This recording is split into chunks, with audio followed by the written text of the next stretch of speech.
Hello, I'm Marcus V. Calvert, and welcome to Tales Unlimited. Today's battery prompt is number 87. Your dead grandma leaves you a muscle car. When you roll it into E-check, two guys try to kill you for the car, which guns them both down. All right. Um, she passes. She leaves you a muscle car, 1970s something. I don't know cars very well, so I'm just going to say, okay, 1970 something muscle car. Just leave it at that. You didn't even know she had one. I mean, she just seemed like a nice little lady with modest means, lived in a home. You visited her frequently. She never mentioned a car. When they did the reading of the will, she leave them properties no one knew she had, money no one knew she had. You're kind of almost surprised by this, and you get this car, and everyone's a little jealous because it's a black and red beauty, and you're giddy, man. I mean, wow.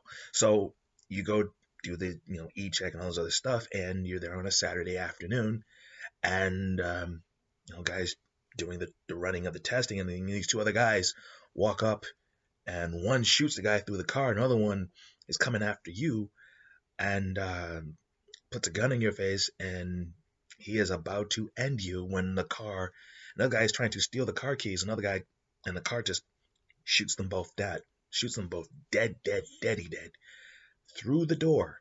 No like sliding back of panels where the gun nozzles come out. No, the bullets just seem to come out of the car.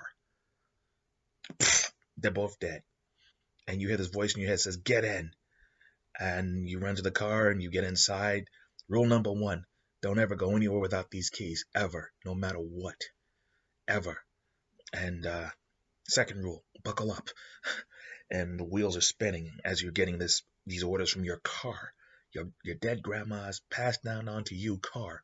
So you buckle up and you go out the back, and there are these SUVs waiting, and guys inside start shooting at you, and bullets are bouncing off the cars and bouncing off your car, and your car just basically sends like two small rockets, again, right out of your car door. No apparent cause or reason. Blows them both up. Boom. And you're racing along. He's like, "How are you doing this?" Magic, duh. By the way, I'm your car now. I am basically your weapon to use as you will. Your grandma, may she rest in peace, she used me to basically further her interests. What were they? Basically fighting the good fight, although her ways were a little bit brutal. Uh, your dad passed on the mantle when she tried to offer it to him, so she held on to the power for you. She saw that you were a good boy, strong heart, kind. You might be, with some schooling, worthy of this power. Do you want it? Okay, what happens if I say no? If you say no, then, well, there's another person she had left that on her will, and I'll basically kick you out, and you can go to this person over. I'll go to this other person and the alternate, and offer my services. What'll happen to me? Oh, you'll die. Oh, that's some freaking choice. Okay, what do I do next? And fast forward months later, you realize that what this is about is an odd variant of witchcraft. Basically, the cars are your magic wands. They are your cauldrons. They are the key to your everything. If you have the keys, the car will always come to you, find you wherever you are. And when you learn spells, that basically you cast spells through the car, which also doubles as your familiar, your protector, your armor, all of it. And that's basically modern day witchcraft. It's done through muscle cars, or rice grinding cars, or motorcycles.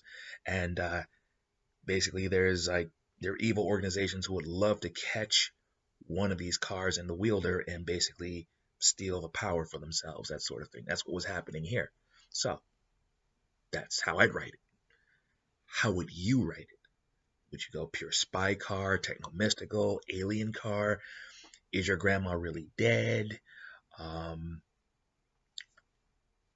That's what's nice about a battery prompt. I would write it my way, you would write it yours. So consider that.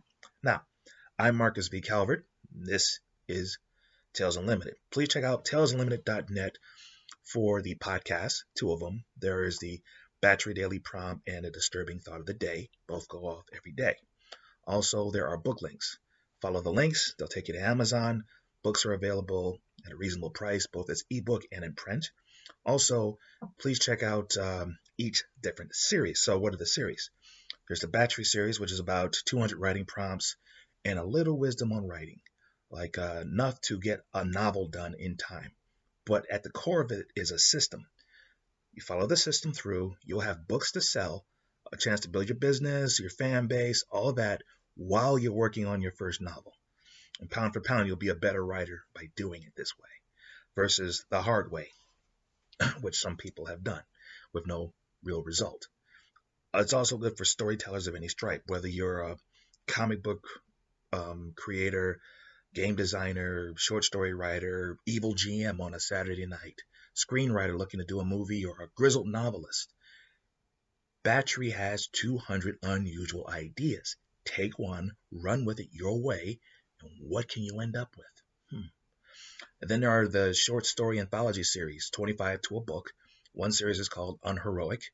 It's about unlikely heroes saving the day, like a demon from hell saving the world because someone brought the Antichrist into it a few decades early, or the Book of Schemes, all about schemes, diabolical, twisted, stuff like what if your imaginary friend got you arrested for murder in Pittsburgh because it didn't like your grandfather? Not one bit. But that's okay. He's going to get you cleared, even if he has to eat everybody involved in the case. All over the place, these stories. And then there is the novel series that I ultimately wrote called I, Villain. What is I, Villain about? Well, it's this guy named Benjamin Clyde, gentleman fixer, dude in a suit. Pay him enough money and his small army of mercenaries will solve your problems. He has top-tier experts, supervillains with unique powers or massive powers. He's handpicked them all, and he uses them like a chess master until one night he is forced to give up his multi-billion-dollar empire, fire everybody, and the salt in the wound, he has to personally fight crime in a place so corrupt that heroes stayed away from it before they got wiped out, pretty much. So if he skips a day, he dies. If he leaves town, he dies. And if anyone helps him, they die. So the people who do this to him figure the streets will kill him in a week. Well, here's the thing. They didn't account for his Black Ops past or superpowers that he told no one about. And he thrives to the point where he not only starts saving, petty anti-victims from petty anti-crimes, he's saving the world every so often. And when he does, he realizes these people who are threatening the world order, they have money. So why not just kill them and take their stuff? So he builds a business, he recruits new muscle, and says, okay, guys, let's go get them. Okay, I'm Marcus V. Calvert, and this is Tales Unlimited. I'll see you tomorrow.